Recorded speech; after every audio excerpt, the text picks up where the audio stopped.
বইমেলায় ত্রিমুখী একটি সমন্বয় থাকে, সেটি হচ্ছে বই এবং একই সাথে বইয়ের সাথে সংমিলিত কিন্তু হচ্ছে তিনটি বিষয়। সেটি হচ্ছে লেখক এবং যিনি কিনা হচ্ছে প্রকাশক, তার পাশাপাশি হচ্ছে পাঠক। আমাদের সাথে আছেন এই মুহূর্তে লেখক, সেই লেখকের কাছে চলে যেতে চাই। গিয়াস আহমেদ আছেন আমাদের সাথে, তার কাছে শুনতে চাই যে অভিজ্ঞতার কথা, যে নতুন বই, সেই নতুন বইয়ের গল্পটা জানবো যে আপনার কি বই এসেছে এবং সেই বইয়ের কেমন সাড়া ফেলছে। আমার এবার একটা হচ্ছে ষষ্ঠ উপন্যাস। এটা একটা হ্যালো ভালো আছো নাম, কিন্তু আমি একটু বলে রাখি যে এটা কোনো রোমান্টিক উপন্যাস না। একটা ক্ষমতাধর মানুষ ক্ষমতা হারালে কি দাঁড়ায়, এই যে মানুষের চিরকালীন নিঃসঙ্গতা, কেউ সাংবাদিক, কেউ মন্ত্রী, তাই না, কেউ লেখক, কেউ পাঠক, কেউ একজন শ্রমজীবী মানুষ, কিন্তু দিন শেষে মানুষ একলা, তাই না? তো ওই জায়গাটা আমি ধরার চেষ্টা করেছি আর কি। এই এবার আসলে আমার যেটা অবজারভেশন, যে বইমেলায় খুব বেশি বিক্রি কিন্তু হচ্ছে না। মানুষের পাঠ্যাভ্যাসটাই অনেক কমে গেছে, তো সব মিলিয়ে বলবো যে ভালো।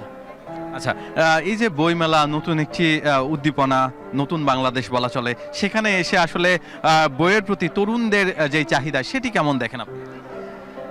এ ধরনের বই তো অনেক আসলো, জুলাই আগস্টের যে আন্দোলন হলো এবং একটা পরিবর্তিত পটভূমিতে আমরা বাংলাদেশকে এখন নতুন বাংলাদেশে পাচ্ছি। এ ধরনের কিছু বই কিন্তু এসেছে এবং এই বইগুলো কিনছে, নতুন প্রজন্ম কিনছে। কিন্তু আমার ধারণা যে ধরেন এই উপন্যাসটা, যদি আমি অনেস্টলি বলি, যে এটা কিন্তু এই বছরের পরে আপনি খুঁজবেন আবার নতুন বই কি আসলো, কিন্তু এইগুলো হচ্ছে ইতিহাস নির্ভর বই, এগুলো বছর বছর চলতে থাকবে। এবং আমার ধারণা যে তরুণ প্রজন্ম যতই ইতিহাস মনস্ক হবে, এই ধরনের বইয়ের চাহিদা বাড়বে, এই ধরনের বই নিয়ে গবেষণা হবে। এবং আমি কয়েকজনের জানি আমার বন্ধুদের মধ্যে যারা এবার এই ছাত্র জনতার অভ্যুত্থান নিয়ে, বিপ্লব নিয়ে লিখেছেন, হ্যাঁ, এগুলো আমার মনে হয়েছে যে একসময় এগুলো একটা প্রমাণ দলিল হবে আর কি। কারণ একটু গবেষণা হবে, হয়তো 20 বছর পরে, 50 বছর পরে নতুন করে এই জিনিসগুলোকে দেখার, নতুন করে মূল্যায়ন করার একটা হবে। এটাই ইতিহাসের নিয়ম। ওকে, আমি একটু জানতে চাইবো আপনার কাছে যে এই যে দীর্ঘ সময় আপনি সাংবাদিকতার সাথে যুক্ত, তো সাংবাদিকতার পাশাপাশি লেখনীতে কখন আসা হলো, কিভাবে আসা হলো? আসলে আমার সাংবাদিকতার জীবন অনেক দীর্ঘই, লেখালেখিতে এসেছে অনেক পরে, এই 5 বছর। হ্যাঁ, তো আমার যেটা হয় যে আমি দীর্ঘদিন পর্যন্ত পত্রিকা এবং টিভিতে সম্পাদনের কাজটা খুব করি।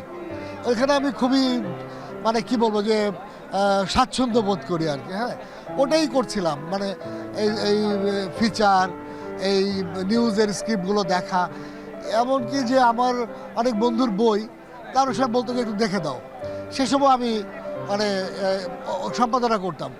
করতে করতে করতে করতে একসময় মনে হলো নিজে একটু লিখি, এটা খেয়ালে। আমি এখন একটু সিরিয়াস, আমার 6টা বই হয়ে গেল, তো এখন মনে হচ্ছে যে একটা দায়বদ্ধতা তৈরি হচ্ছে। প্রথমে এসেছিল আসলে খেয়ালে, খুব সিরিয়াস কোনো ভাবনা থেকে না আর কি। আচ্ছা, আরেকটি প্রশ্ন, যে আপনি তো যে সব লেখকই নিশ্চিতভাবে যে বই পছন্দ করে, বইয়ের সাথে ভালোবাসা থাকে, আপনার আসলে কি ধরনের বই পড়তে পছন্দ করেন, কার লেখা পছন্দ আপনার? আমি আসলে পাঠক হিসেবে সর্বগ্রাসী। আমি ইতিহাসের বই খুব পড়ি, আর যেটা পড়ি যে সাহিত্যের যে নানা ধারা, সাহিত্য শিল্পের যে বিবর্তন, এক এক সময় এক একটা ধারা আসে, এক্সপেরিমেন্টাল হয়, রেনেসাঁ থেকে শুরু করে সোশ্যালিজম, এই যে এখন আমরা ম্যাজিক রিয়ালিজম বলছি, এর যে নানা ধাপগুলো, এগুলো পড়তে আমার ভালো লাগে। মাইথোলজির উপরেও আমার খুব আগ্রহ, আপনার পুরাণ কথা যেটা আমরা বলি, ভারতের, গ্রিসের, রোমান, এরকম। তো আমি আসলে কোনো বই ভালো লেগে গেলেই পড়তে থাকি আর কি। হ্যাঁ, সেটা হচ্ছে এরকম। কিন্তু হয় কি যে এটাও সত্যি যে আমাদের কর্মব্যস্ততা তো বাড়ছে, যে ওই পাঠের সময়টা অনেক কমে আসছে, এটা হলো একটা দিক। দ্বিতীয় হচ্ছে যে আমি আমার বাচ্চাদের দেখি ডিজিটাল ইয়েটা ওদের হাতে চলে আসাতে, মিডিয়াগুলো, সুযোগগুলো, ওরাও দেখলাম যে অনেক কম পড়া শুরু করেছে, কারণ সবই তো হাতের মোবাইলে পাওয়া যায়। এটা দিক দিয়ে আমাদের একটু ভাবা দরকার যে আসলে পাঠ অভ্যাসে ফিরতে আমাদের কি করতে হবে। আরও একটি বিষয় আপনার থেকে আমার জানার ইচ্ছা, যে এই যে পুরো বইমেলা তো হয় পুরো দীর্ঘ সময়, 28 দিন, এমন বইমেলা খুব কমই হয় পৃথিবীতে। তো এই যে পুরো বইমেলার কি কোনো ধরনের প্রভাব আমাদের প্রজন্ম কিংবা হচ্ছে নতুন প্রজন্মের উপর পড়ছে কিনা বা পড়বে কিনা? এটা কিন্তু একটা অদ্ভুত যে ভালো এবং মন্দ দুটো দিকে আছে। আমরা সেই অত সময় তো পাবো না বিশ্লেষণের। আমাদের দেশের একটা টেন্ডেন্সি হলো যে বইমেলা কেন্দ্রিক প্রকাশনা, এবং আমরা ছাত্র জীবনে করতাম, আমার ধারণা এই প্রজন্ম করে, আমরা কিন্তু বইমেলার জন্য টাকা জমাতাম আলাদা করে, কারণ আমাদের হাত খরচে তো অত বেশি টাকা বাবা মা দিতেন না। ওখান থেকে আমরা কিন্তু জমাতাম যে ফেব্রুয়ারির বইমেলা থেকে আমরা বই কিনবো। আমার মনে আছে যে প্রথম এক সপ্তাহ আমরা ক্যাটালগ কালেক্ট করতাম, তারপর টিক দিয়ে দিয়ে বই কিনতাম। এই প্রজন্ম হয়তো করে, হ্যাঁ, কিন্তু এইটার একটা নেগেটিভ দিকও আছে যে সারা বছর আপনি একটা মাসের উপর ডিপেন্ড করবেন বই নিয়ে, বই পড়া নিয়ে, বই কেনা নিয়ে। এটার মনে একটা ক্ষতিকারক দিকও আছে। এই জন্য আমার মনে হয় যে বই পাঠকের হাতে পৌঁছানোর অনেক বেশি অনলাইন কি বলা যায় বুকশপ বা সাপ্লায়ার হওয়া দরকার। হ্যাঁ, এটা তবে এই যে বইয়ের সাথে যে সখ্যতা সেটি বোধহয় আরো বাড়ার সুযোগ আছে। তবে ছোট্ট করে আপনার কাছে একটু জানতে চাইবো যে বিগত সময়ে আপনি কতগুলো বই প্রকাশ করেছেন এবং সেটার মধ্যে আপনার পছন্দের বইটার নাম জানতে চাই। না, আমার পছন্দের বই অনেক, হুট করে বলতে পারবো না। যেমন আমি প্রকাশ করেছি মানে আমার প্রকাশিত বই নাকি আমার বন্ধুদের?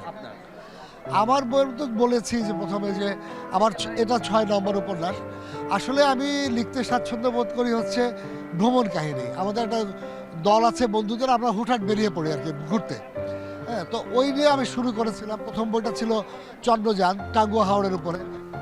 এটা আমি বলি ডকু ট্রাভেলক। হ্যাঁ, অনেকটা শুধু ভ্রমণ না, এর সাথে ডকুমেন্টেশন, ওই জায়গার পরিবেশ, মানুষ, পেশা, তার ভাষা, তার সংস্কৃতি, এই জিনিসগুলো তুলে আনার একটা চেষ্টা আর কি।